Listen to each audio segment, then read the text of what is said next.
Здравствуйте, друзья! С вами Валерий Табаков. Сегодня мы с вами поговорим о том, изменится ли мировой порядок после инаугурации Трампа, которая состоится 20 января 2025 года.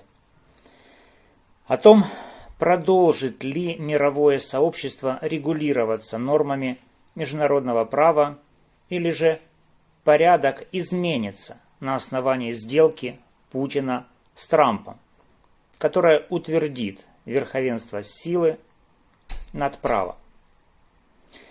Сейчас многие из вас ожидают знакового события, которым станет разговор Трампа с Путиным по Украине. В результате, как предполагает Путин, прежнее мироустройство безвозвратно уйдет. Образ путинского нового мирового рая был презентован на Валдайском дискуссионном клубе, где Путин на примере его диалога с генеральным секретарем ООН пояснил, каким неглобальным и нелиберальным он видит мир в целом и Украину с постсоветским пространством в частности. Каковы условия Путина? Он видит в составе России Николаев, Одессу, Запорожье, Херсон, Донецк, Луганск и Крым. Оккупацию этих территорий Украины Путин хочет легализовать.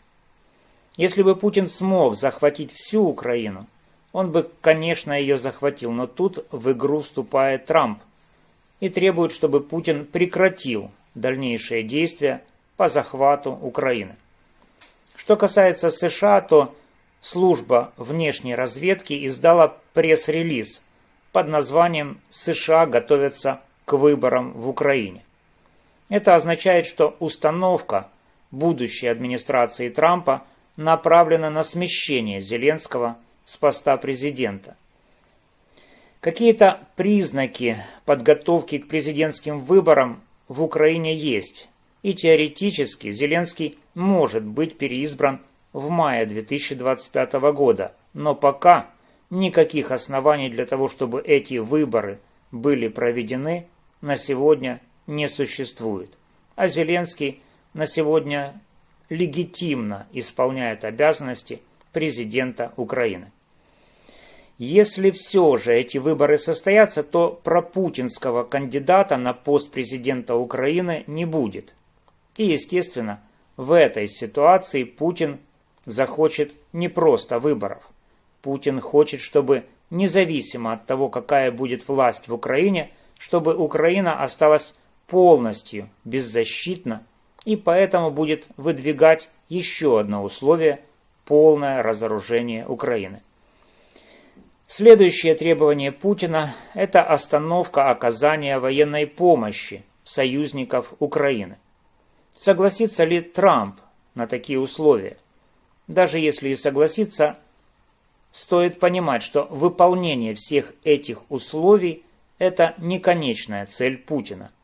Путин не только пытается захватить и уничтожить Украину, он путем захвата и уничтожения Украины пытается изменить мировой порядок.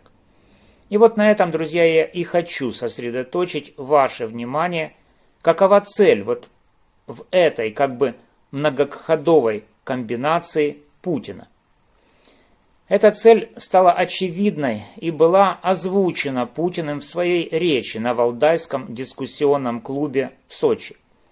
Путин считает, что теперь, когда наконец Трамп пришел к власти, для установления нового мирового порядка все готово. Каков он, этот новый мировой порядок, который нарисовал Путин? Первое. Либеральный Запад больше не сдерживает Путина и глобальный диктаторский Юго-Восток своими нормами международного права, для чего вводятся новые международные правила. Какие? Это он поясняет на примере своей дискуссии с генеральным секретарем ООН Гутерришем. Гутерриш, как рассказал Путин, сказал ему, что поскольку Путин вторгся в Украину, то он, Путин, нарушил нормы международного права и устав ООН. Но с этим Путин не согласен. Какие такие правила? Кто их, эти правила, придумал? С придурковатым видом восклицает Путин. И говорит: смотрите, дескать, согласно уставу ООН, каждый народ имеет право на самоопределение. А это значит, что и жители Крыма, и жители Донбасса тоже имеют такое право на самоопределение. В свое время Международный суд ООН, говорит Путин, рассматривал случай Косово и решил, что никакая территория не обязана спрашивать разрешение на отделение от центральных властей страны. Это, друзья, конечно же, ложь, но двинемся дальше. Путин заявляет, значит, и Крыму, и Донбассу тоже можно было объявить о своем суверенитете.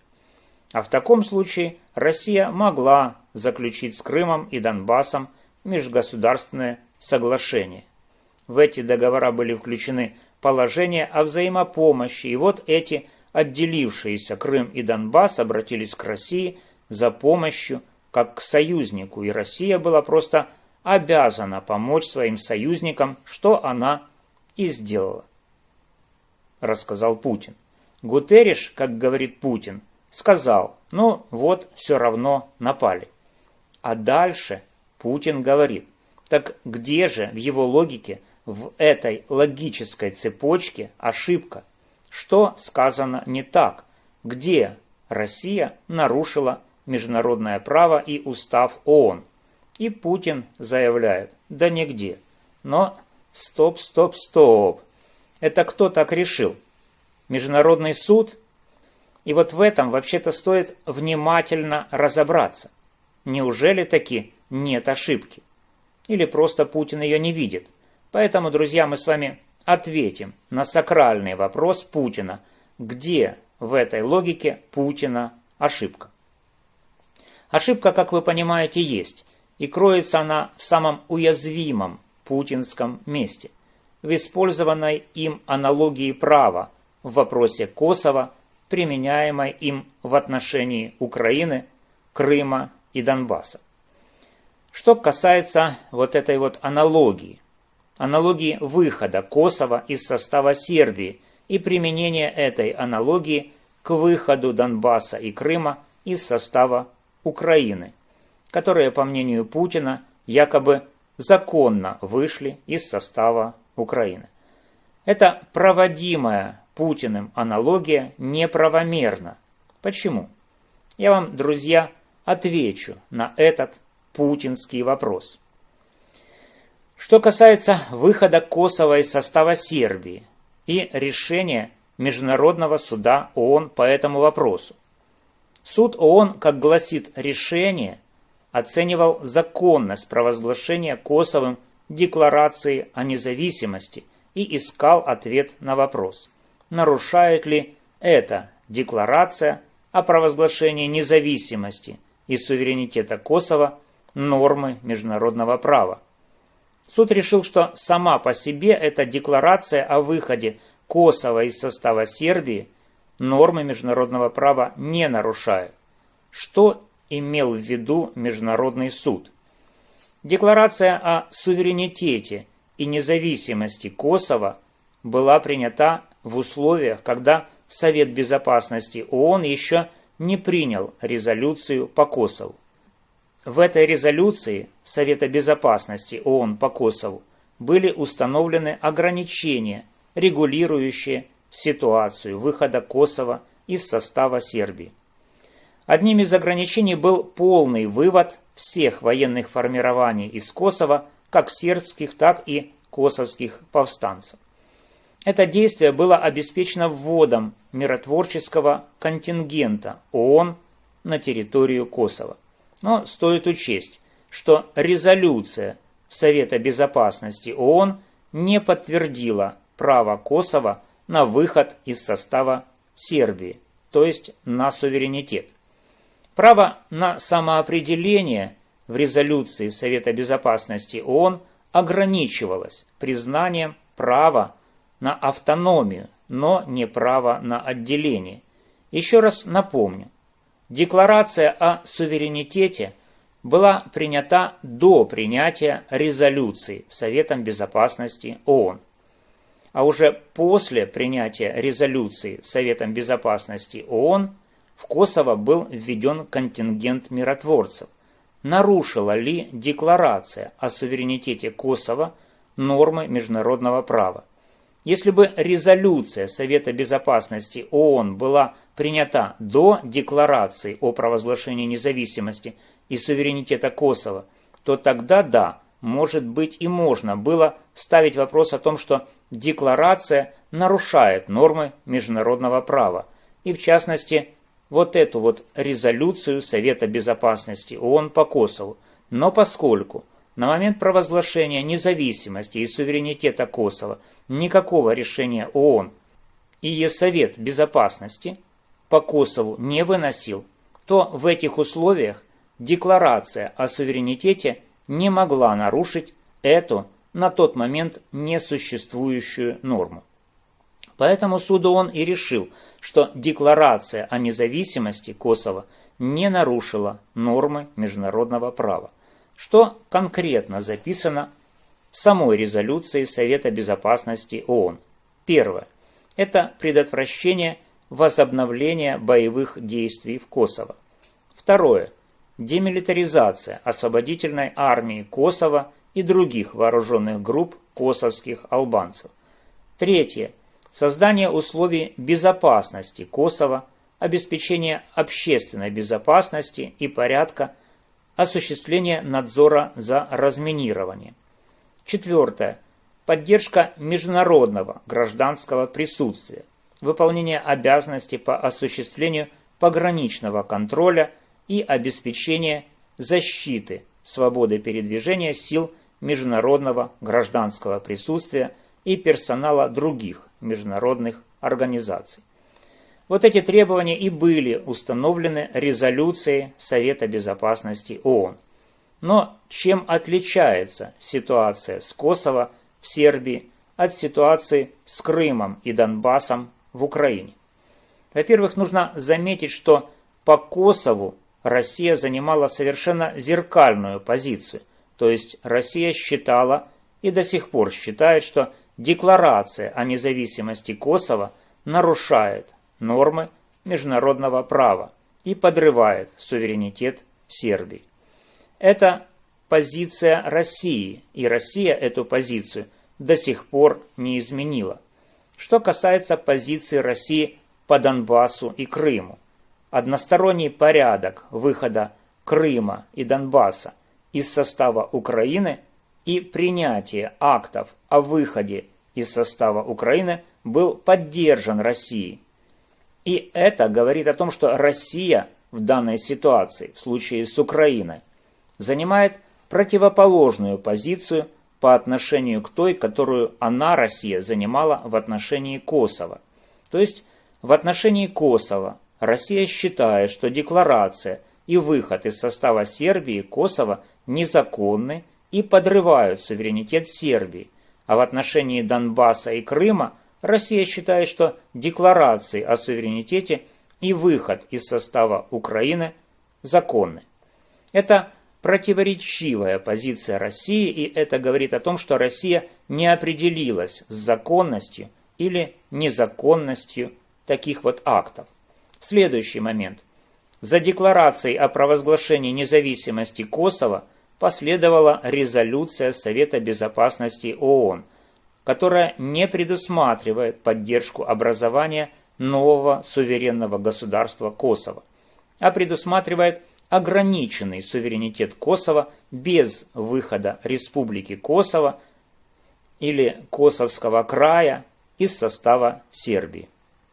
То есть право на самоопределение в данном случае для косовских албанцев будет реализовано, как гласит об этом резолюция Совета Безопасности ООН, но в рамках сербского государства.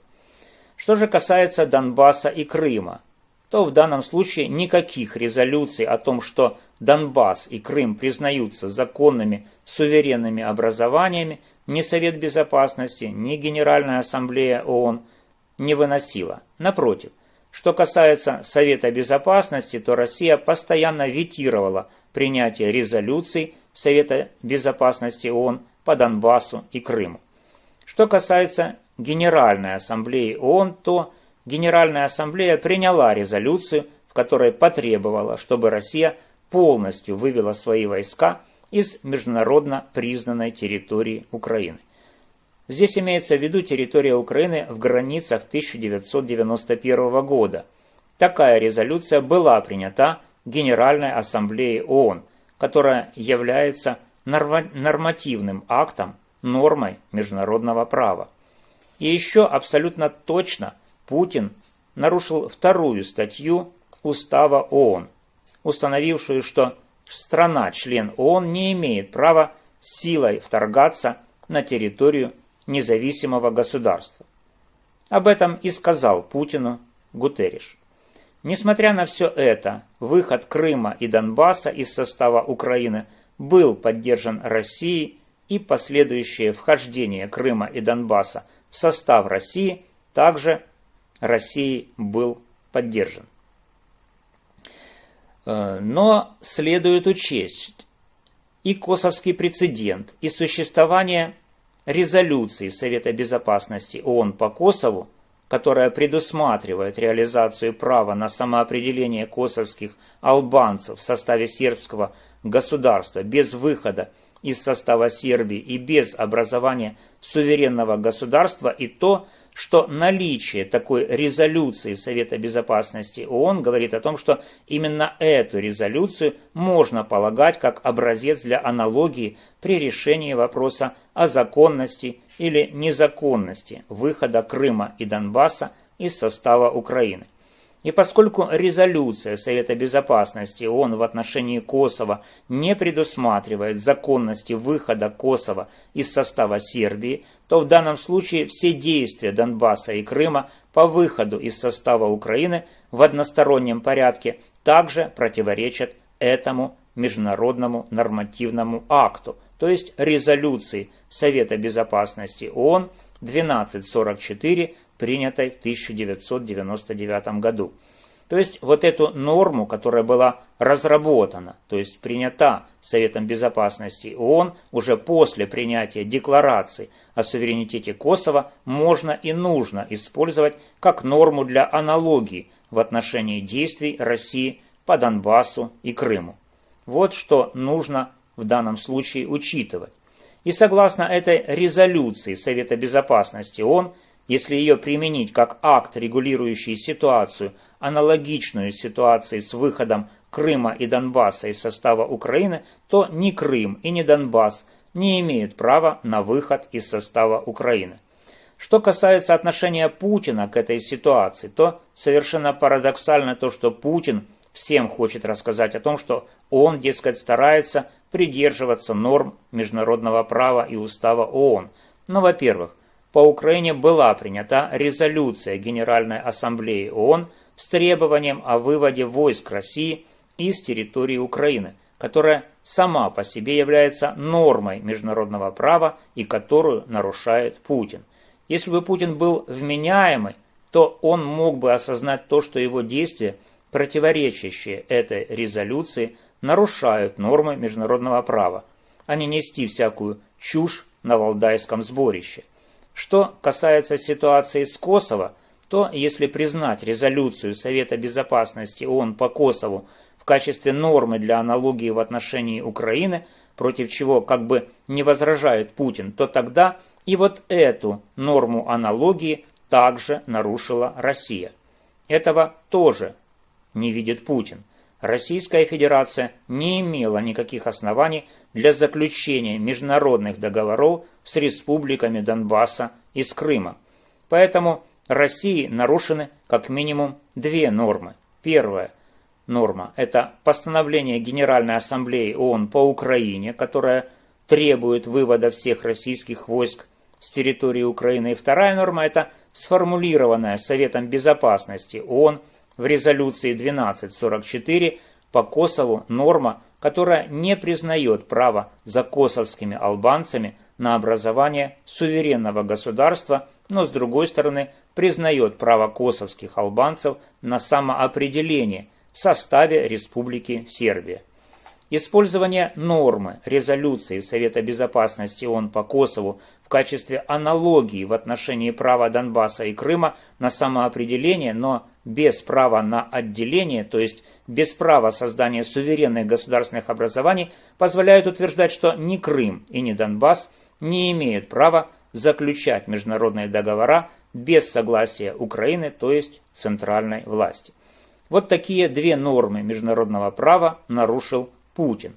Есть еще третья норма международного права, которую нарушил Путин. Это вторая статья Устава ООН, запрещающая вооруженное вторжение на территорию суверенного государства. Вообще от Путина странно слышать, что он якобы пытается придерживаться каких-то там норм международного права. Если бы он их придерживался, то тогда бы он, например, подчинился бы решению Международного уголовного суда в Гааге, который выдал ордер на его арест. Но Путин, конечно же, ни в грош не ставит ни международное право, ни Международный уголовный суд. Поэтому он и игнорирует как нормы международного права, так и постановление Международного суда ООН в Гааге. Поэтому такие вот заявления Путина о том, что он якобы не нарушил нормы международного права, нужно воспринимать как издевательство над этими нормами, которые, на мой взгляд, и вы с этим, надеюсь, согласитесь, он ни во что не ставит и бросает в урну. После денонсирования норм международного права Путин хочет создания нового мирового порядка. И этот новый порядок Путин собирается создавать вместе с Трампом. Что это за такой новый мировой порядок, который Путин хочет парафировать сделкой с Трампом? Этот новый мировой порядок сформулирован в 3 требованиях. Первое – это легитимизация награбленного, то есть признание завоеванных Путиным территорий с помощью международных соглашений. Второе – это ограничение возможностей НАТО в Европе и в виде размещения вооружений, и в виде расширения НАТО как такового. И третье – постсоветское пространство за вычетом балтийских стран – это зона контроля Кремля. Кремль хочет выступать источником стабильности и экономического взаимодействия на постсоветском пространстве, а поэтому никто из этих территорий в одностороннем порядке не сможет уйти в другие альянсы, и в частности в НАТО. Вот такой вот мировой порядок готовит Путин. Он пока включает только локальные притязания и существует только в фантазиях Путина. Но что дальше? 3 года назад ультиматум в виде этих 3 требований послужил поводом для войны, то есть для вторжения Путина в Украину. А теперь Путин хочет просто легитимизировать эти свои отвергнутые Западом и мировым сообществом хотелки в виде официальных правовых норм. Согласится ли на это Трамп? Согласится ли он оставить Украину без оружия и парафировать право Путина давить и мучить его соседей? И захочет ли Трамп пересмотреть правила игры? Скорее всего, нет. Во-первых, Украина никогда не согласится на требования Путина. Но даже если Трамп не прислушается к Украине, то ситуация, в которой окажется Трамп, будет выглядеть незавидной. Как об этом говорит бывший британский премьер Борис Джонсон, отдать Украину Путину – это будет выглядеть хуже, чем выход США из Афганистана. Это будет для Америки проигранная война. Это будет хуже, чем Вьетнам. Действительно, Трамп хочет показать американцам, что он не допустил Третью мировую войну, но в итоге он может оказаться в такой ситуации, что он ее проиграл, даже не начав. Готов ли Трамп к такому повороту? Готов ли он оставить после себя наследство проигранной войны? Если до него дойдет, то, по всей видимости, он на такое не согласится. Путин же, в свою очередь, не примет условия Трампа, если Трамп не примет его условия и будет продолжать наступать.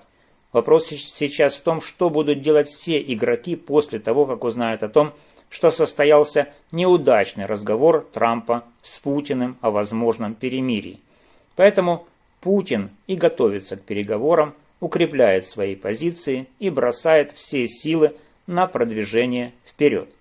Как минимум, стоит задача захватить как можно больше территории Украины. А пока, друзья, можно констатировать, что мы с вами, Путину и его клике, и сами себе ответили на заданный Путиным вопрос. Какие нормы международного права он, Путин, нарушил? Еще раз их повторю. Первое.